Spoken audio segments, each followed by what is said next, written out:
አብይ ከመምጣቱ በፊት እኮ የኛ ቁጥር አንድ ጠላት ድህነት ነው የነበረው። በጣም እንጸየፈው ማለት ነው። እያንዳንዱ ኢትዮጵያዊ ራዕይ ነበረው፣ ተስፋ ነበረው። ተስፋን የሚቀማ መንግስት ነው ያመጣው በማበድ ምክንያት፣ ባለማስተዋል ምክንያት። ዛሬ ከዚህ እብደት መንቃት አለብኝ ብለህ ካሰብ አትጠራጠር፣ አገርህን ሰላም ማድረግ ትችላለህ።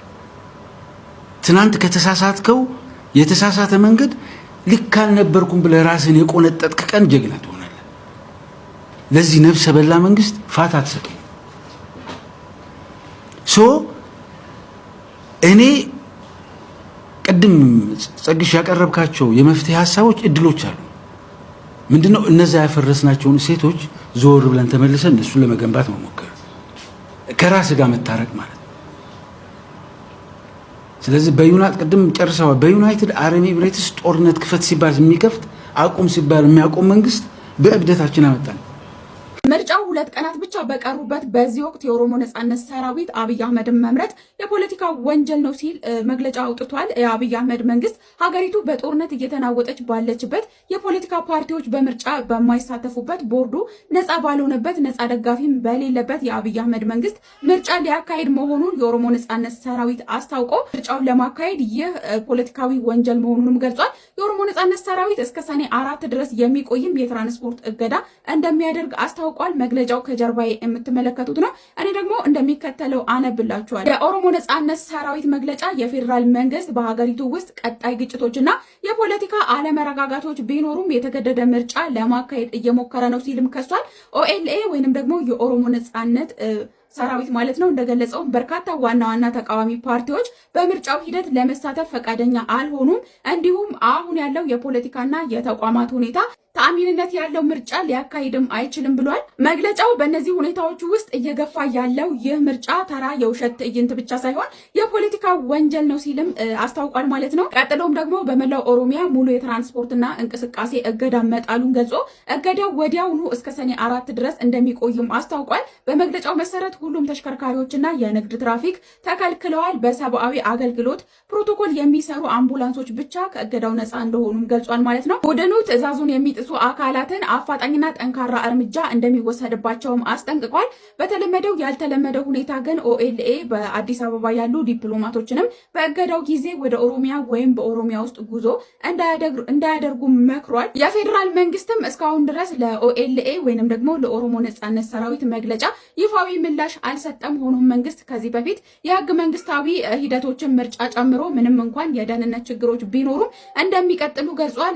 ኦኤልኤ ግን በኢትዮጵያ መንግስት እንደ አሸባሪ ድርጅት የተፈረጀ ሲሆን በኦሮሚያ ክልል ለብዙ ዓመታት የታጠቀ ትግል ሲያካሂድ ቆይቷል። በተለይም የክልሉ አካባቢዎችም በቡድኑ ተዋጊዎችና በፌዴራል ኃይሎች መካከል ተደጋጋሚ ግጭቶች መኖራቸውን ተናግረው ነበር። እናንተ በዚህ ጉዳይ ላይ ሀሳብ አስተያየት ካላችሁ ኮመንት ላይ ጻፉልኝ። ፎሎ እያደረጋችሁ ቤተሰብ ሁኑ። በሌላ ቪዲዮ ተመልሼ እመጣለሁ። ግንቦት 23 ከሌሊቱ 7 ሰዓት ላይ እሁድ ቀን ድንገት 7 ሰዓት ላይ ምድሪቱ ላይ ከባድ የሆነ ጦርነት እንደ ሀገር ሊከፍት የተዘጋጀን ኃይል አያለ።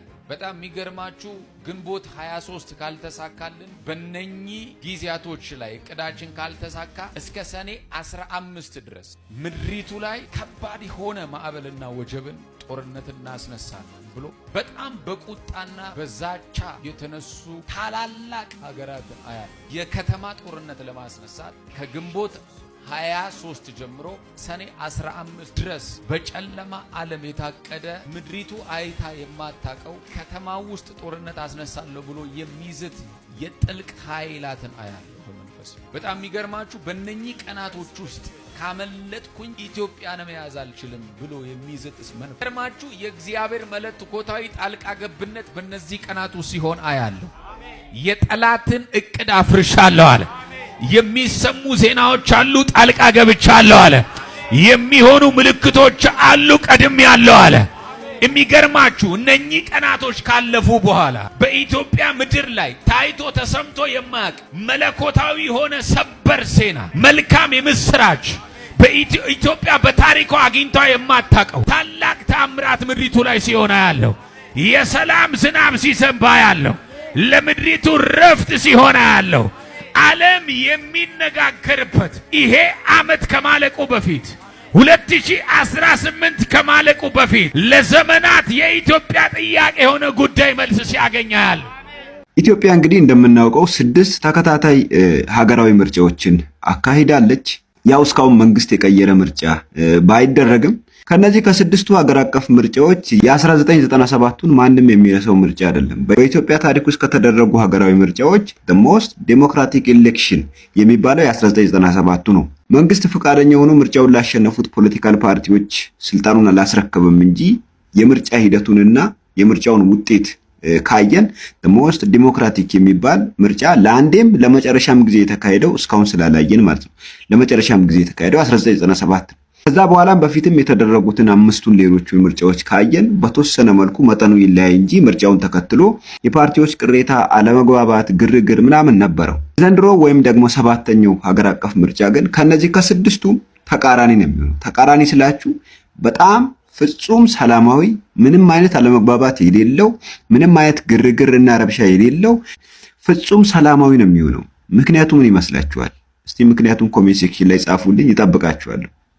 በረከት ገበሬዋ አስደንጋጭ መረጃ ይዛ ወጥታለች። ስለ ቴዲ አፍሮ ማናጀርም የምትለው ነገር አለ። ኢትዮጵያ ውስጥ ከ85% በላይ የሚሆኑ እስረኞች ያለ ጥፋታቸው ነው የታሰሩት ስትል በረከት ገበሬዋም ተናግራለች። በረከት ገበሬዋ በእስር ላይ በነበረችበት ወቅት የደረሰባትን የሰብአዊ መብት ጥሰትና የፍትህ መጓደል በተመለከተ ጠንከር ያሉ መረጃዎችን በፌስቡክ አካውንቷም ይፋ አድርጋለች። በእስር ላይ እያለች በቂ ሕክምና እንድታገኝ መከልከሏንና የሕክምና ባለሙያዎቹም ለማከም ቢፈልጉ እንኳን በሆስፒታል ውስጥ ምንም አይነት መድኃኒት እንዳልነበረም ገልጻለች። ጉዳዩን ወደ ፍርድ ቤት ይዛ መቅረቧን የምትናገረው በረከት እስከ ሰበር ሰሚ ችሎት ድረስ ባደረገችው የ14 ጊዜ የፍርድ ቤት ክርክር ከሳሾች ምንም አይነት ማስረጃ ማቅረብ እንዳልቻሉና ፍርድ ቤቱ 7 ጊዜ አስገዳጅ የፍቺ ትዕዛዝ ቢሰጥም ሊፈቷት እንዳልፈቀዱም አረጋግጣለች። የቴዲ አፍሮ ማናጀር በሰላም ከተኛችበት ሆቴል ተይዛ ከእጇ ምንም ነገር ሳይገኝ ህገወጥ የጦር መሳሪያ ዝውውርና አደንዛዥ እጽ ተብላ ተከሰሳለች የምትለው በረከት ፍርድ ቤቱ ማስረጃ ስለሌላቸው ልቀቋት ቢሉም ፖሊስ ግን አንለቅም ምን ታመጣለች በሚል የህግ የበላይነት እንደተጣሰም ነው የገለጸችው።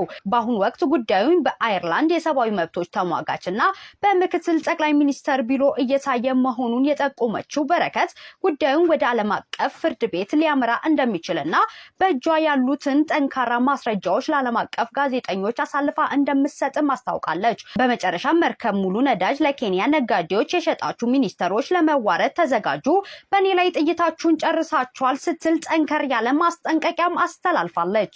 እኔ ያን ጽሑፍ ጻፍኩኝ። እስቲ በከባዱ ይላል አርስቱ። በከባዱ የተጠቀምኩበት ፎቶ የጌታቸው ረዳንና የኦሮሚያው ፕሬዝዳንት ማለት ነው ሽመልስ አብዲሳ ለጌታቸው ረዳ እንትን ሸልሞት ነው ትልቅ ጋሻ የኦሮሚያ ልብስ ሰጥቶት አንገት ለአንገት ተቃቅፈው ፎቶ ተነስተው ታረቁ። ወዲያው 1 ሚሊዮን ሰው ነው ተባለ። ዚስ ፖለቲክስ ያው አይታረቁ አይባልም። የግድ ነው ልዩነትን እየፈታ መሄድ አይደለ? ጥሩ ነው ግን ያሳፍራል አንዳንዴ።